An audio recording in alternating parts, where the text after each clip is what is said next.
மாதேவா மாதேவா மார்கழி உற்சவம் திருவெம்பாவை. மாதேவா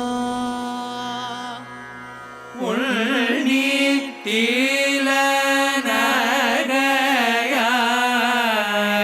இல்லம் புலதின்றோ வண்ண கிளி மொழியார் எல்லோரும் வந்தாரோ எண்ணி கொள்ளுள்ளவா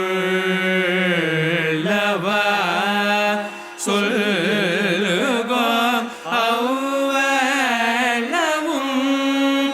கண்ணை தூயன்றவமே காலத்தை போக்காதே விண்ணகோரு மருளை வேத வீழு பொருளை கண்ணுக்கு இனியானே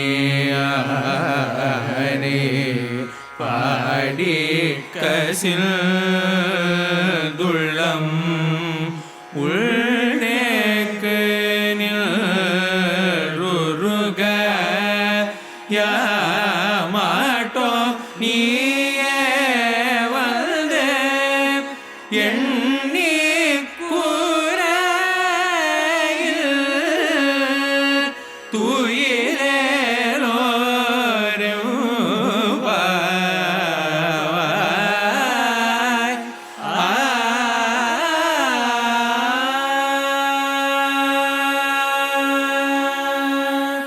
பாடல் 4. அர்த்தம். ஒளி சிந்தும் பற்களுடன் சிரிக்கும் பெண்ணே, இன்னுமா உனக்கு பொழுது விடியவில்லை என்ற பெண்களிடம் உறங்கிய பெண், அதெல்லாம் இருக்கட்டும், பச்சை கிளி போல் பேசும் இனிய சொற்களை உடைய எல்லா தோழிகளும் வந்துவிட்டீர்களா என்றாள். எழுப்ப வந்தவர்களோ, அடியே, உன்னை எழுப்புவதற்காக வந்த பெண்கள் எத்தனை பேர் என்பதை இனிமேல்தான் எண்ண வேண்டும். அதன் பின்பு எண்ணிக்கையை சொல்கிறோம். நாங்கள் தேவர்களின் மருந்தாகவும் வேதங்களின் பொருளாகவும் இருக்கும் சிவபெருமானை பாடி உள்ளம்புருகும் வேளை இது. இந்த நேரத்தில் அவர்களை எண்ணிக்கொண்டிருக்க முடியுமா? ஆகவே நீயே எழுந்து வந்து எத்தனை பேர் இருக்கிறோம் என்பதை எண்ணிப்பார். நீ எதிர்பார்க்கும் அளவுக்கு இங்கே பெண்கள் இல்லை என்றால் மீண்டும் போய் தூங்கு என்று கேலி செய்தனர். விளக்கம். பாவை நோன்பிற்காக அதிகாலையில் ஒன்றாக செல்ல வேண்டும் என்று தங்களுக்குள் முதல் நாளே பேசிக் கொண்டுள்ளனர். பாவை நோன்பின் வழிபாட்டிற்காக பெண்கள் கூட்டமாக செல்கின்றனர். ஆனால் வழிபாட்டின் அதிகாலையில் பெண்களின் தோழி ஒருத்தி தயாராகாமல் வீட்டிற்குள்ளேயே இருக்கிறாள். தோழியிடம் கூட்டத்தினர், ஒளி பொருந்திய முத்தினை போன்ற பற்களை உடையவளே, இன்னும் உனக்கு பொழுது விடியவில்லையா என்று கேட்கின்றனர். அதனை கேட்டதும் தோழியானவள், அழகிய கிளியை போன்று கொஞ்சி பேசும் நம்முடைய தோழியர் அனைவரும் வந்துவிட்டனரா என்று கேட்கிறாள். உறக்கத்தினின்றும் எழ மனமின்றியே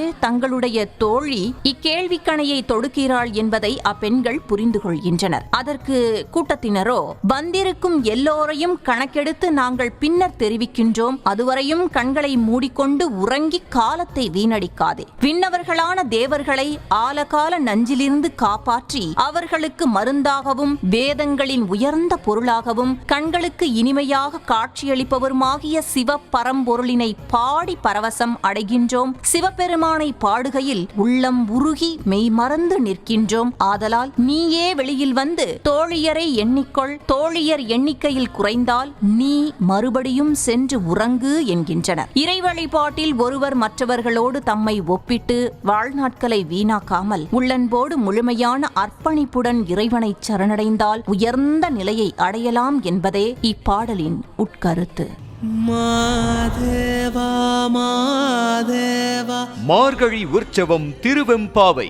மாதேவா